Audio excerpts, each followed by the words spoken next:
What is up, Earth's mightiest subscribers? It's Ernie, Blerd without fear. Welcome back to the channel. Okay, so today's video, we're actually going to be talking about a comic that I'm not necessarily talking about a lot of recently. There's a member exclusive video that's going to drop soon that'll probably explain a little more on that, but we are going to be talking about the Empyre tie-in, Empyre X-Men #1 by Jonathan Hickman and Tini Howard and Matteo Buffagni. And in this, we are actually going to be revisited by some X-Men enemies that were a personal favorite of mine, but I don't know, a lot of people seem to have kind of been on the fence about. We're also going to see what is probably the most interesting game of plants versus zombies I think I've ever seen in my life. And more importantly, we're going to talk about what is up with the Scarlet Witch and how is she responding to being referred to as the Pretender. We're going to talk about all that and more right now. But first, wash your damn hands and let's hit that intro. Working wise, grass only greener when it's fertilized. Gave them truth in these songs, they prefer to lies. Destiny beautiful, adrift in her purple eyes. You can't see me, you Stevie, wondering how I reach more evolutions than Evie and make it look easy. Before we get started, if you want to see more awesome comic book videos like this one, it only takes 2 clicks to become one of Earth's mightiest subscribers. Click. Let's get right into the meat of the matter. There's a lot of stuff. There's a lot of comings and goings and talks about X-Corp and how Xavier feels about Angel and his worth, and that stuff is not really important right now. Not really important at all. There's even, I know some will probably muse over whether or not, because I know this is something that's also come up a lot in regards to Monet or M. Point of the matter is the Kotati have landed. They have touched down in various places across the Earth. 2 specific places that they have landed very recently, and that is one, Wakanda, the other being Genosha. These places are a particular import because, well, for one, Wakanda is the home of the Black Panther and is a warrior nation, a technologically advanced one for that matter, those of you who are not familiar somehow with the character of Black Panther, but also a nation that's not overly fond of outsiders and has been very good about thwarting alien invasions. It also happens to be a second home, and in some would maybe even say a first home, to one of the X-Men goats, Storm. And of course, we know the significance that Genosha holds for mutant kind. It was a place that was once a prison camp for mutants, and at one point became a place of hope and prosperity for mutant kind, and then became a graveyard for 16 some odd million mutants. Of course, during Grant Morrison's run on the new X-Men. It just so happens that most of the focus, while we do see a little bit of their interactions about, what was going on with, Wakanda, I do find this part kind of interesting just because of the fact that they put some respect on Wakanda's name by basically saying that, oh wow, these humans, they've discovered vibranium, something that they call by a completely different name, but they discovered it and they've learned how to harness it, and the Kotati are actually impressed that they were able to do this. But the thing that I find that is even more important here is that there's been some meddling and some bungling in the realm of Genosha. Somehow, some way, mutants who had all been massacred and died during the Genosha massacre, during, of course, Grant Morrison's new X-Men run, they have come back to life. Well, mostly. They're undead.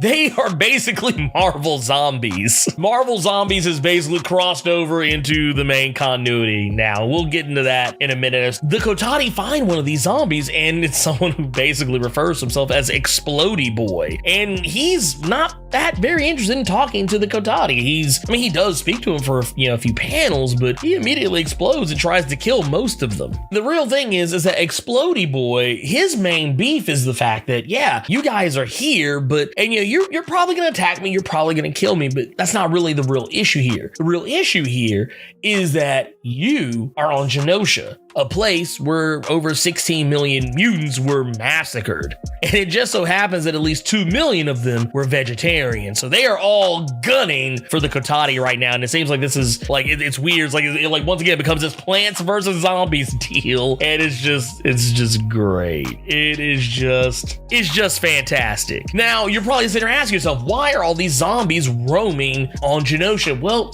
there's a very good reason for that. And the name that is responsible for it is the same one that was responsible for the 1 million mutant deaths in House of M. Wanda Maximoff, the Pretender, the Scarlet Witch. She is the reason why all of this is happening. We learned at the beginning of this book that yes, Scarlet Witch has been trying to erase her past. She is ashamed of what she has done. She doesn't want to be known as the Pretender. She doesn't want to be known as the person who ended 1 million mutant lives, who basically put mutant kind on the fast track or extinction. She doesn't want to be known as that person anymore, and she wants to make amends. This is something we've actually been seeing. If you've been paying attention to Scarlet Witch throughout the past maybe year or two, maybe even a little longer than that, depending on what comics you're reading, Scarlet Witch has actually been really trying to make amends for House of M. She is desperate to make up for it. And Doctor Strange, he tries to explain to her that there's nothing that you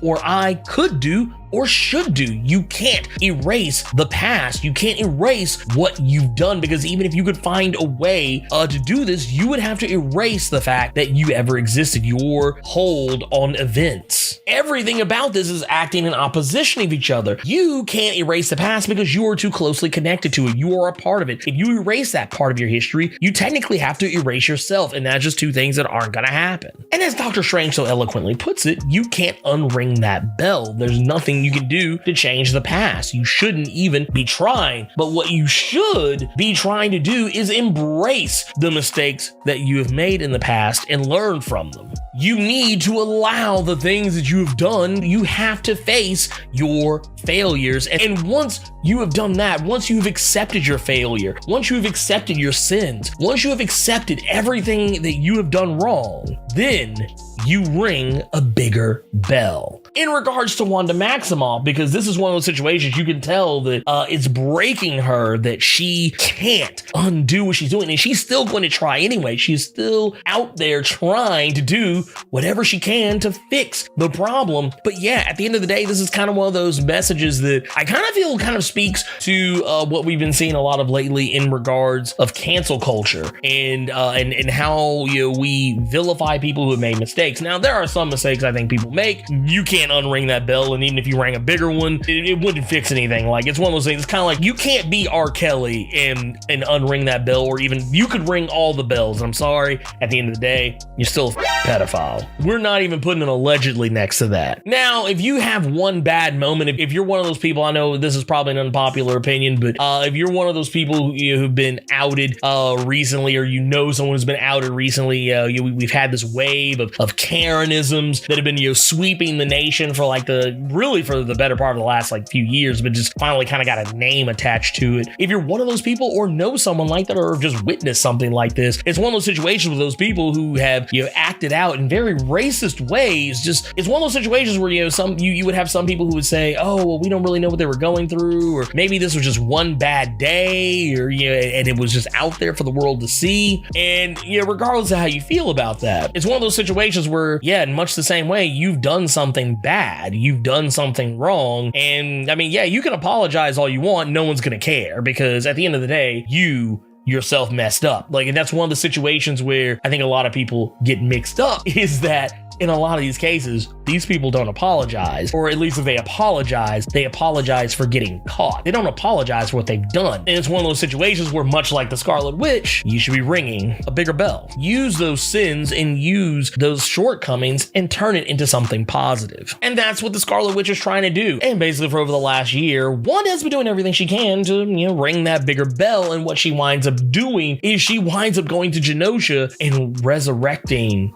every dead mutant. Somehow she did it, and we're kind of shown glimpses and bits and pieces, which I'm pretty sure we'll see more of down the stretch. But basically, she has revived them all, but in much the same way as they were revived during the Necrosha storyline, where all the mutants were zombified. And Wanda's heart is in the right place. She even admits it. This is a wound that will never heal. Not to sound like a Linkin Park song, but all she can do is ask for redemption, and that is what she's trying to do. And in resurrecting all these dead mutants, she even immediately realizes she f***ed up. She might have made the problem even worse. Now, we're never explicitly told what happened to Scarlet Witch immediately following her encounter with these new Marvel zombies, but whatever it is, she ain't around, at least as far as we can tell. What we do know is that when Magic, Penance, Angel, and the Multiple Man are sent out to try and tackle this situation, because what they're learning, basically what's going on is they realize one of the gates is malfunctioning. One of the Krakoan gates is malfunctioning, largely because, like Angel says, the gates are no different than gardens. They have to be tended to. Otherwise, they will eventually break down, just like any other plant life. The problem is, by the time they get there, they encounter these Marvel zombies, these mutants who,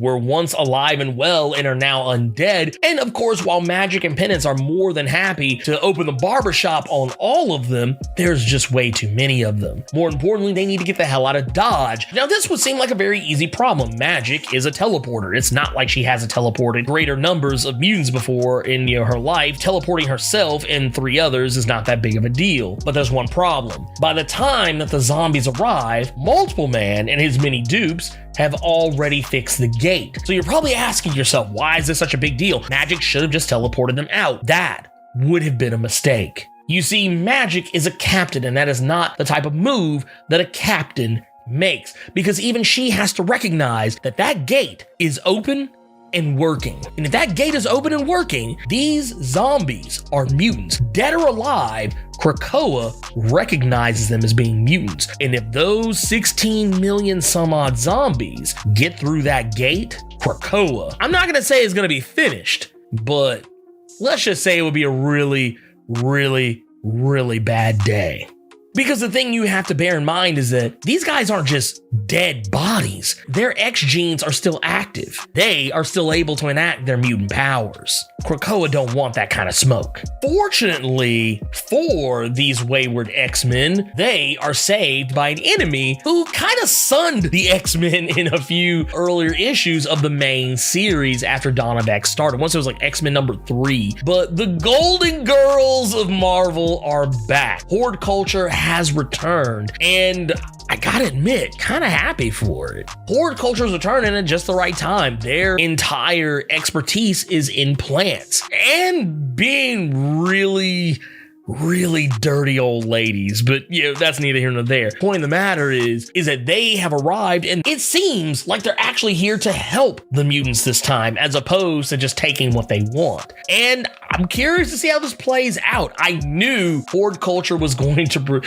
was going to rear its head again at some point. These octogenarians are going to just rear their heads again, and I'm here for it. I'm actually kind of excited about it. And I know a lot of people hated on them when they first debuted. I actually thought it was a really sweet and cool idea. I mean, let's be fair, the X-Men have been beaten by less interesting people. That was really cool. I like the fact that they based all of their tech around organics and plants, and it just so happens that a plant invasion is happening right now. This is literally the perfect opportunity for them to step up and maybe even cement themselves as more than just being like yet another X-villain, but maybe just something more than that. Maybe something that kind of rides the line. Who knows? Could be anything. But anyways, I thought this was a really cool issue. I'm not covering, Empyre as a whole. I just thought this issue was really interesting because it talked about something that, we kind of needed to talk about. And I felt like this was a great opportunity to do that. So anyways, let me know what you thought about Empyre X-Men #1 by Jonathan Hickman and Tini Howard and Matteo